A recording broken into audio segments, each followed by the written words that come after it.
Hey guys, this is Mr. Ijaro, and I welcome you to the number 4 of the video slide ICT application. And this time around, we'll be looking at the school management system. We've looked at quite a lot. Also, we began from the first video, the second video, and the third video. The first one will start with communication. So if you've not watched or listened to the first video, I highly recommend you do that before even stepping into the number 4 of this video. So go to the first one, go to the second one, go to the third one, and before stepping into the fourth one. Okay, so we're looking at the school management system. Yes, and trust me, this is what everybody can. If you're a student, well, of course, definitely you're a student, right? This is what every one of you can relate to, because on the other hand, I'm a teacher and I'm in the school, right? And we're looking at how the school uses this ICT to manage their affairs. Right? How has it helped the school to be able to manage your systems or manage your work effectively? And in the school we are in, you realize that most of the things we do are ICT inclined. In fact, majority of the work are more of ICT applications than manual applications. Okay, so it then means that we are making use of these ICT tools and we are applying them in our school, and you see that all around, right? So school have to manage a number of different tasks, right, in their day-to-day runnings. Okay, and these tasks include, we'll be looking at them, they include registration, okay, and attendance records of students. We want to keep the registrations of students that are coming into the school, the attendance records of students who have been in school and those who are absent. Okay, we want to look at the student performances. We want to look at the chart of how well they're performing and how well they're not performing, and that gives us an idea to give accolades to students who are helping, students who are performing in high standards. We use all these data that we have gotten to be able to appraise our students who are performing exceptionally well. In fact, the beauty of ICT is that you don't even need to know, you don't have to do like notice me, like okay, I want them to know. No, your performances is actually going to put you at the top, because by the time we take the analysis of it, we begin to realize that they are exceptional students. There are students who I never knew were that intelligent. Like they were so wonderful, like that pooh. And also with their scores and with their performances, I was okay, so this student is really good, like, and I'm impressed, So yes, and that is what ICT can do for you. And of course, another important thing we should know is the computer aided learning, and that helps students to be able to learn with the aid of visual aids, like we do with slide presentations, and we play videos in light of that. We carry out tutorials, and so that you can actually see in practice what we have been doing. Okay, and so computers are used in libraries also, to keep track of which books have been borrowed, right, by which member. So if we're running an e-library, we have them in the database, and we can be able to tell just by running a scan on which of the books have been borrowed by the student. Of course, there are cameras, of course, in the library, and we can obviously the librarian cannot make mistake, because the camera is going to see that you actually borrowed the book. So database software is physically used to store details of the books and the members. Okay, so on one hand, we'll be looking at libraries, ICT application in libraries, and we'll be going over to the things I said before. So let's still stick with the library, right? Now, issuing of books. Now, for issuing of books, how do we use ICT to issue books, right? So books and members can be identified by unique barcode. So for each of the books, they have a barcode. Just like when you go to a supermarket, okay, you go to a supermarket to buy a product, right, to buy an item.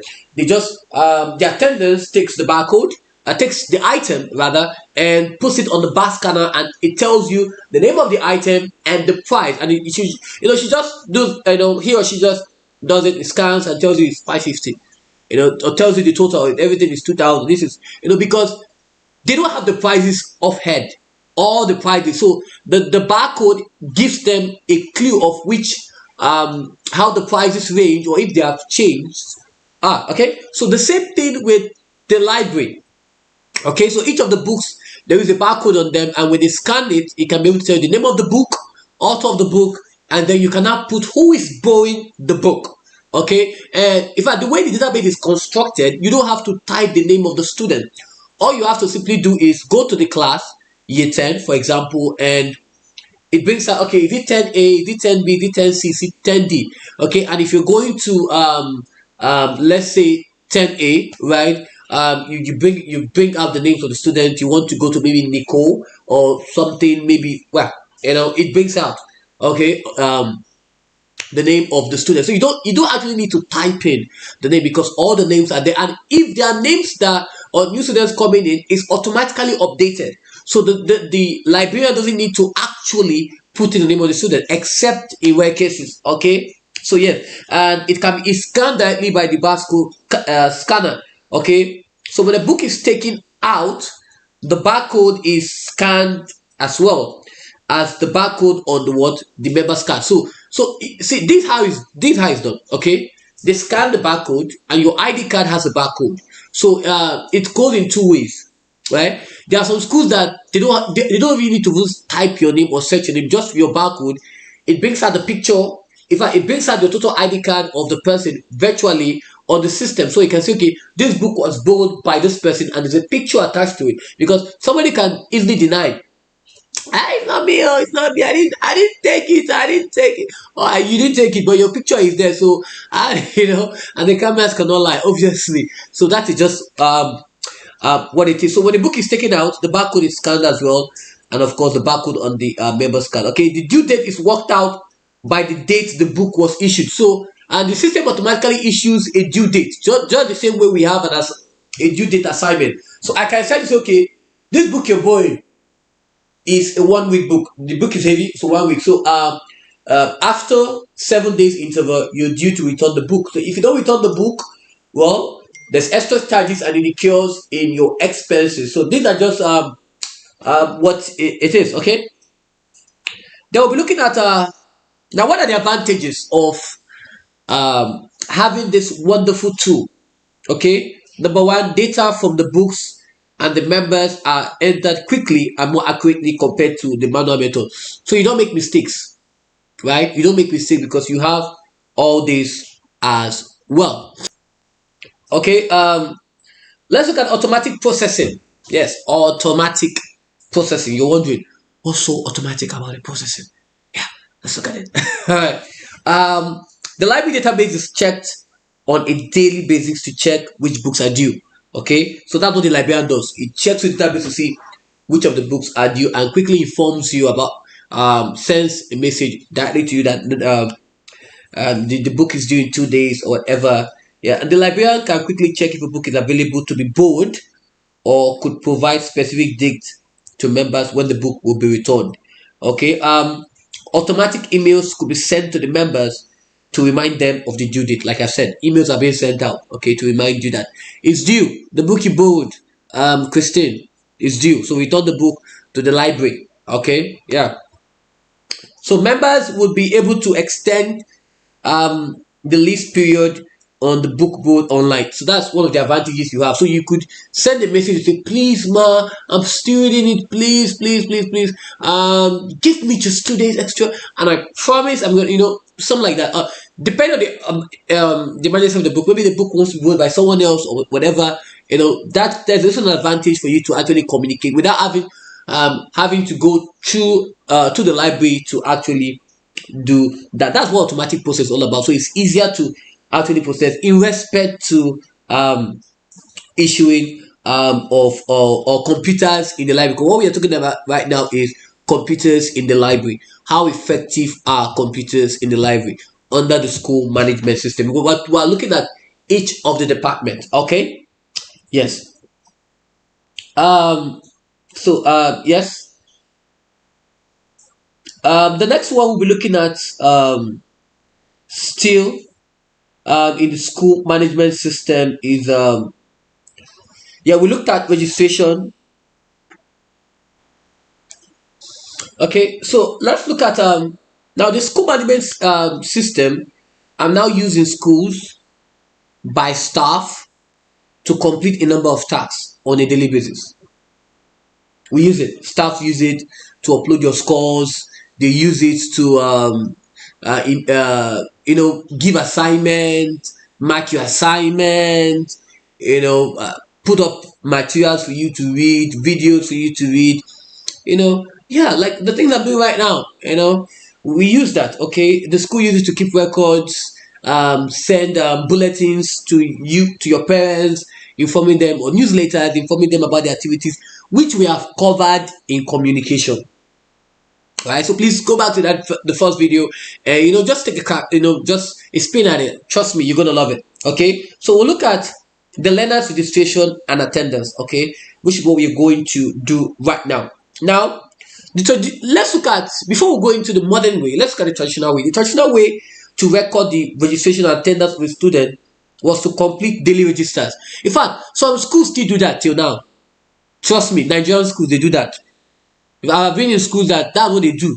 The class teachers will come with this, very strenuous killing registers and start calling names of students. Number one, present sir. Number two, present sir. Number three. It's crazy.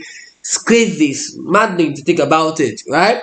And this was very time consuming. Nigerian schools, the Nigerian curriculum and the Nigerian system, they still use this system. They feel is the best way in this 21st century. I don't want to think about it.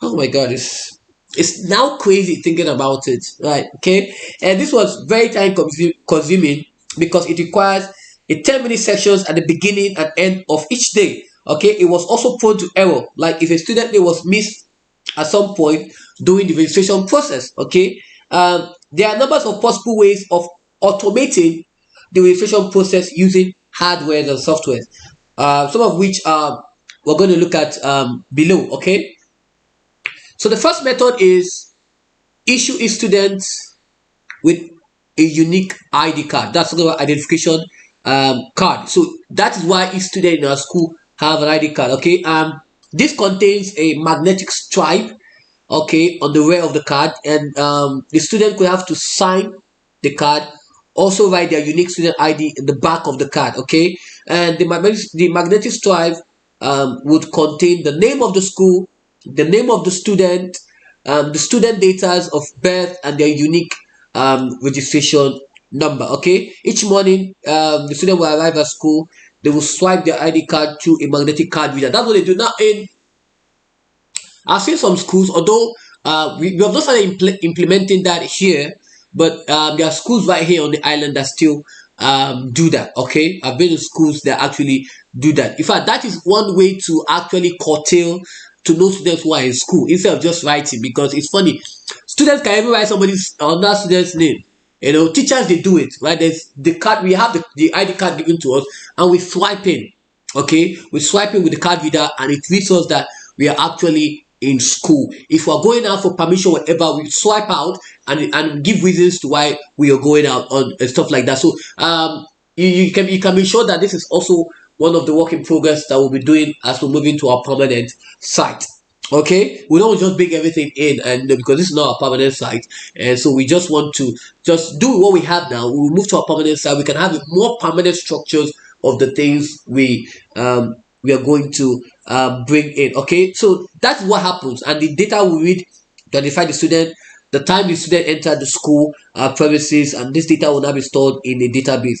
If the student is leaving the school, right, the student will need to again swipe to record the leaving time and the date on the database. That's just what it does. Okay, there are other functions too on it, as the case may be. The use of PIN to stop another student swiping in with the wrong card. Okay, so for example, how is that done? For example, another student cannot just swipe in with another student's card, because each student is being given a PIN that they have to memorize. So when you swipe in, you put your PIN.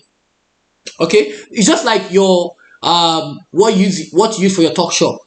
You'll use your card, so every card has a PIN, and I want to believe the PIN is only known to you and your family. And for those who like doing Father Christmas and Mama Christmas, they like giving their friends their pin. Well done, oh, I see you. The Lord be with you. When your money will finish, don't start crying, oh. Alright. Okay, just messing with you there. Just messing with you there. So there's a pin given, right?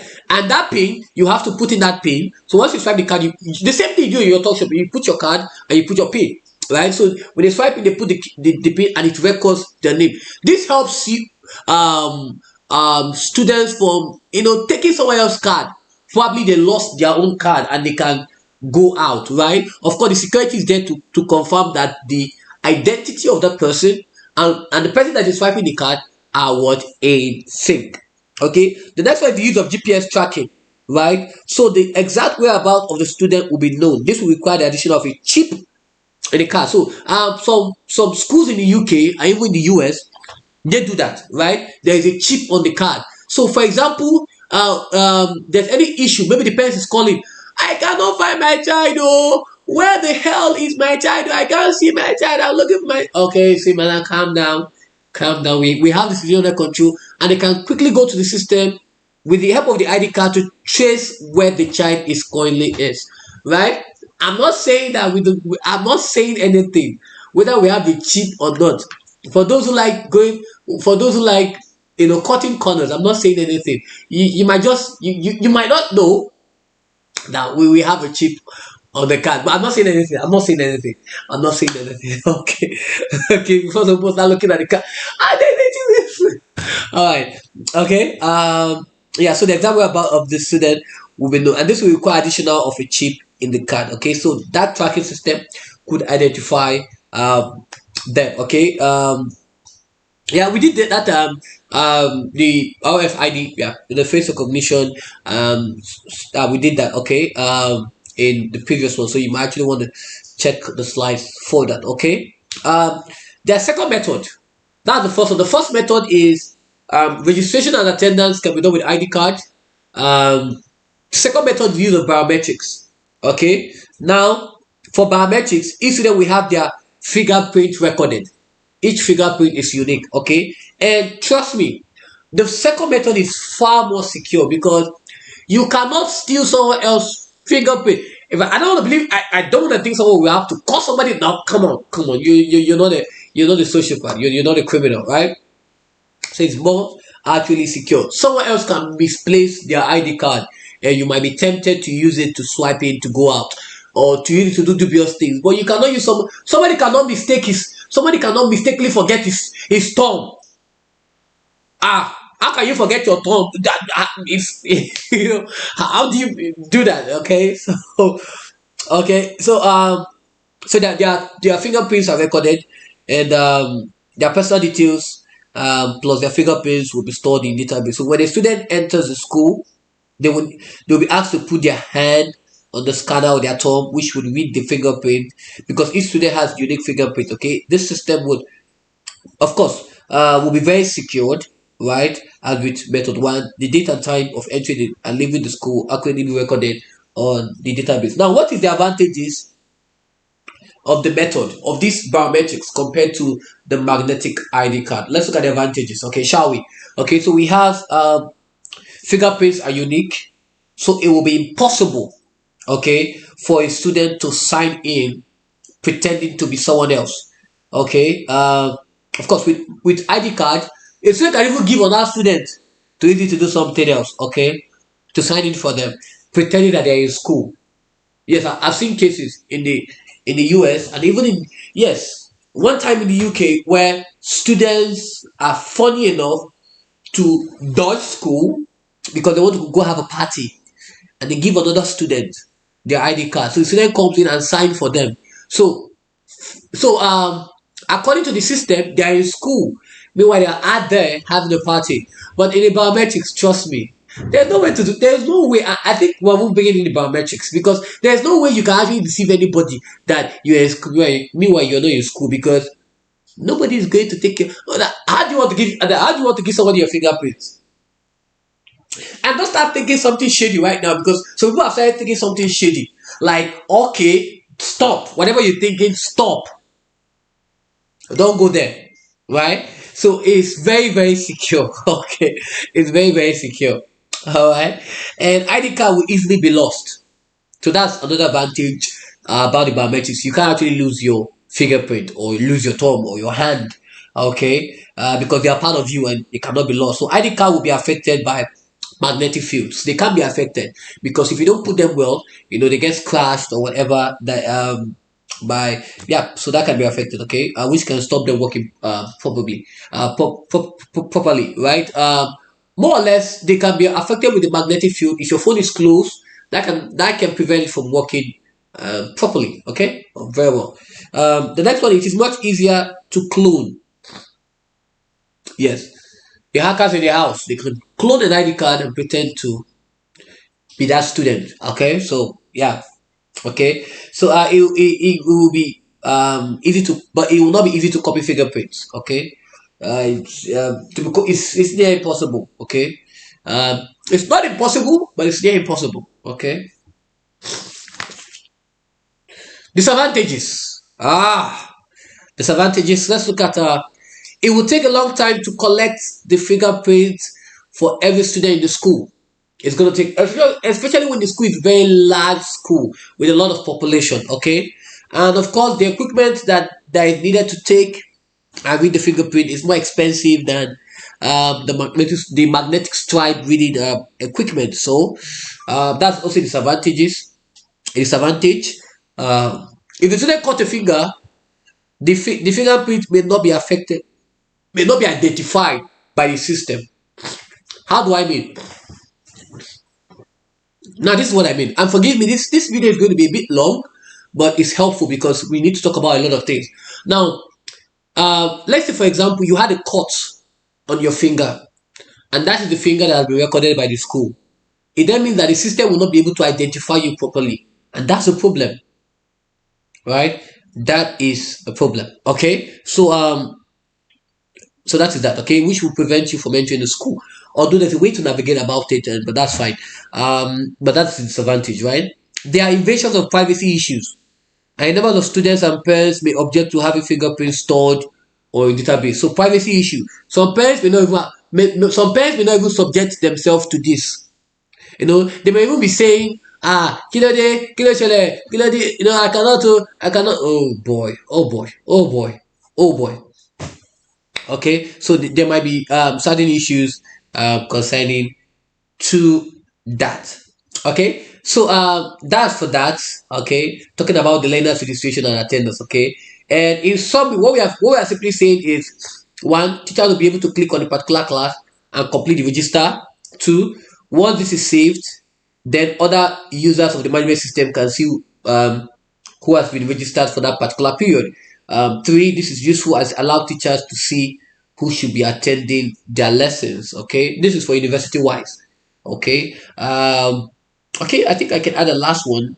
Data of attendance can then be easily analyzed. Okay, we have the exam timetable also as part of this.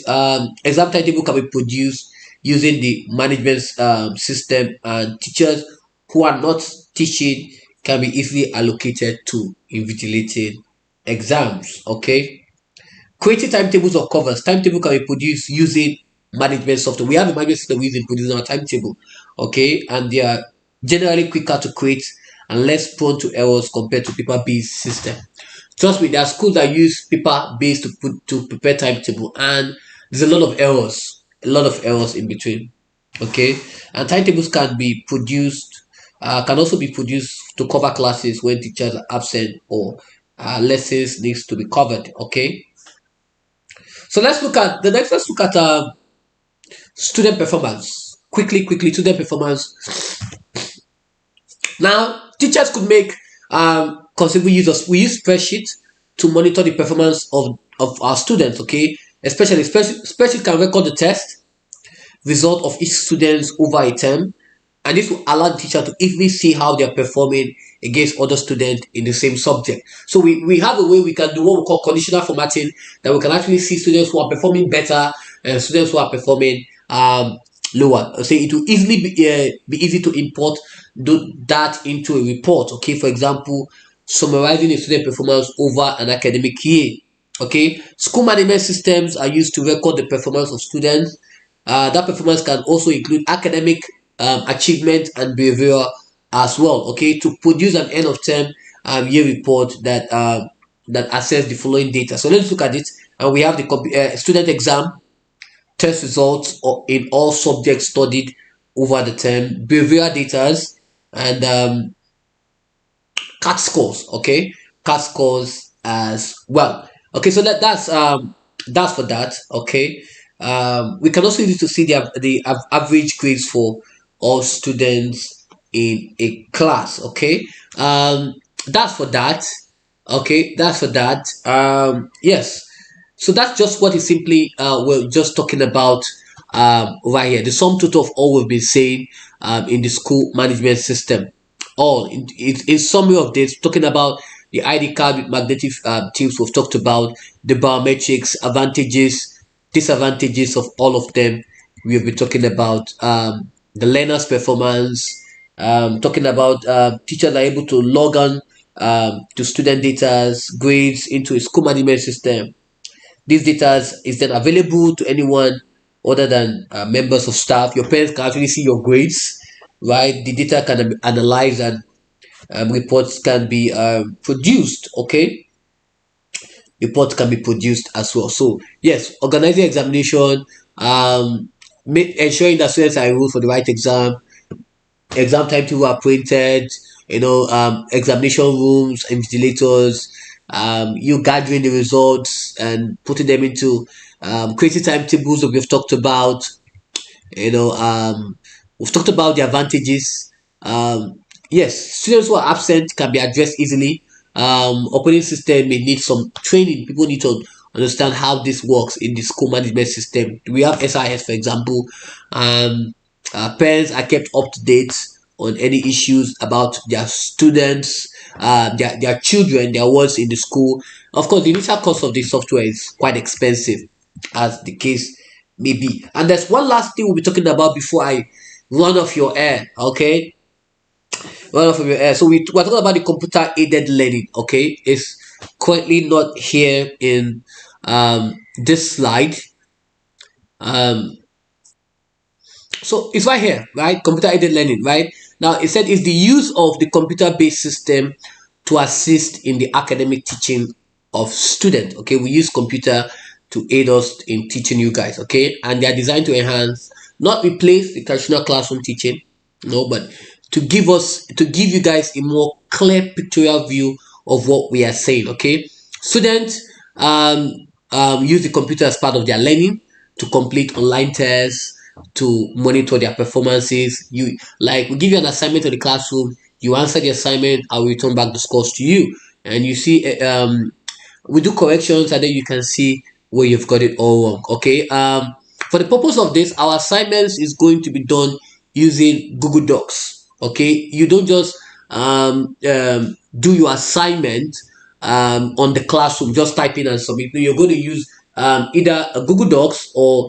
your MS Word to do, or preferably Google Docs. Since you're already connected online, you can use the Google Docs in doing your assignment, because you can be adding tables, you can be adding this and that. So that's what of course I'm going to send a message on the Google Classroom in respect to that. So Google Docs will be used as a means of answering your providing answers to your questions during the term, right? As the term goes up. In fact, it will be done in such a way that the questions will be on your Google Docs and they'll be sent separately to you, and then you can work on it there.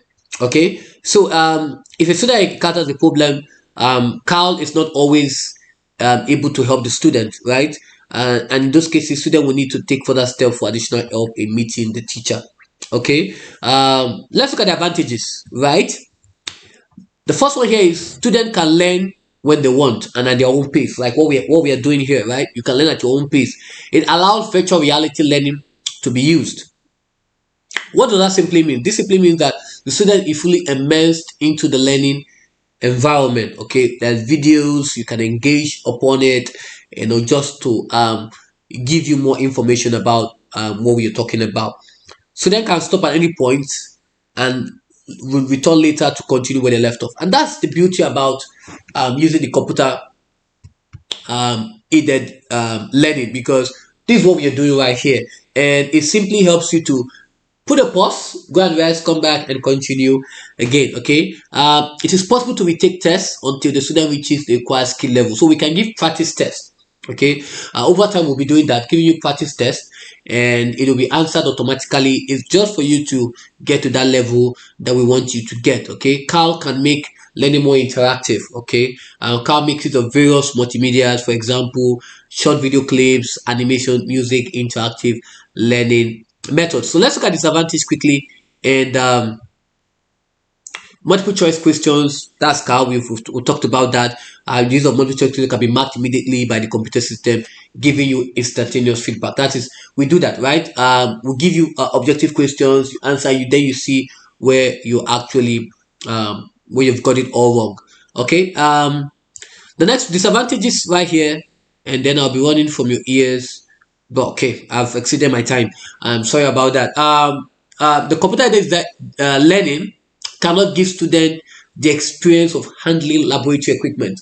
There are some videos that talk about for the chemistry students, or yes, let's not talk about chemistry. Let's talk about ICT, right? ICT. During our practical, you can watch videos of so many people, myself, Mr. Richard, Yamad, and the likes of them, doing practicals of these things and saying on the platform, right? But if you don't practice and you don't put your own effort to it, you can actually have the experience about it. It's like watching the titration process in chemistry and you don't actually do the titration yourself. Yes. So there are some things that you'll be required to do yourself. Okay. And it's expensive and time consuming to integrate the computer aided learning properly into the learning environment. Students can easily be distracted with why online. For example, going on social media site, visiting website, or even playing online games. Right? It happens when we send you a video. Thank God you can actually watch the video in the classroom, so you don't actually have to actually go on YouTube to actually get it done. So you can actually be there, watch it, and you don't have to get distracted or even playing online games. Okay, it can lead to isolations of a student because they are spending their time on their own in front of a computer screen, and this needs to be carefully managed. Yes, isolation, especially the online students, having classes online, doing all those things, it can bring a form of isolation, and we have to be factual about.